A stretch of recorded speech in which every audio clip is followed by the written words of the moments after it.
First of all, let's talk about homosexuality. Because, unless I'm wrong, you think it's a sin.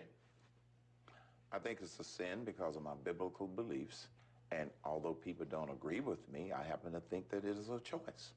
Along with marriage itself, Senator Butters is concerned with fighting adoption rights that may come up this year. As far as I'm concerned, that's dead on arrival. And he is worried about the homosexual lifestyle becoming accepted or sanctioned in Utah public life. I meet with the gays here and there. They was in my house 2 weeks ago. I don't mind gays, but I don't want them stuffing it down my throat all the time, and certainly in my kids' face. What is your position on gay adoption? You told the New York Times you were against it, even in cases where the children couldn't find another home, but then your staff backtracked a bit. What is your position? My position is it's not the reason why I'm running for president of the United States. But there are several 100,000 children in the country who don't have a home, and if a gay couple wants to adopt them, what's wrong with that? I am for the values that two-parent families, the traditional family, represents. So you're against gay adoption? I am for the values and principles that two-parent families represent.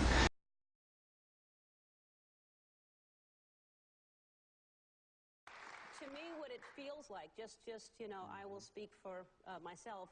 It feels when someone says you can have a contract and you'll still have insurance and you'll get all that, it sounds to me like saying, well, you can sit there, you just can't sit there.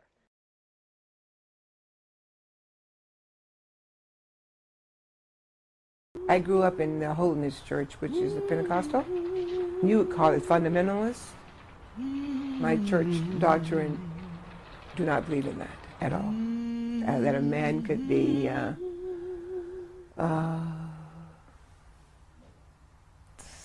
gay.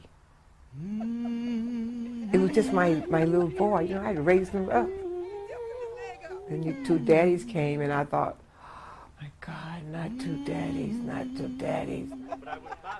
I went through all kinds of things in my mind. And I didn't want that for him. Because, you know, I heard a lot of stuff. And what do people say? Because he has two daddies, that he'll end up like that too. And they think that you would do things to him. I didn't think that.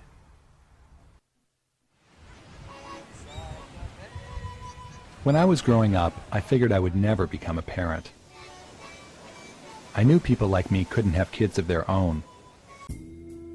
I love kids. You know, I mean, if it came down to two platters where, you know, you can have the perfect boyfriend in the BMW convertible and great trips to Europe every summer, or you can have two kids and end up single, I'd pick the kids in a minute. So I did. This friend of mine said, you know, you are America's nightmare. You know, this gay guy with two kids, living in the Castro, that is so much what so much of this country really doesn't want to see happen. When William and I met, we would sometimes fantasize about having a family. You know, I love having these little lives here and like all the things that they know and they don't know. I mean, for me, that is just pure joy.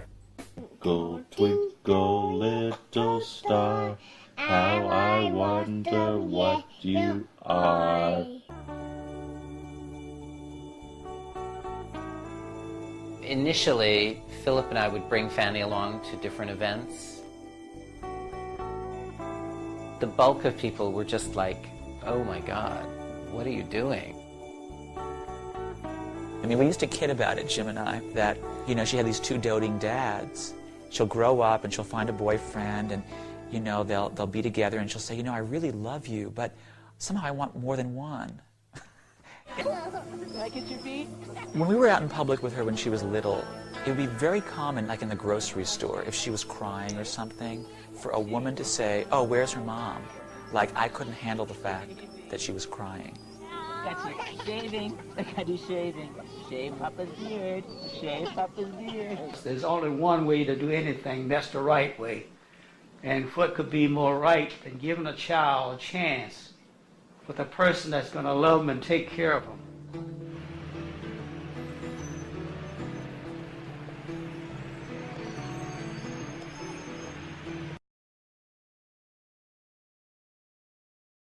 We just have a disagreement, and I, along with many, many others, wish you every happiness. Thank you. So you'll walk me down the aisle? Is that what you said?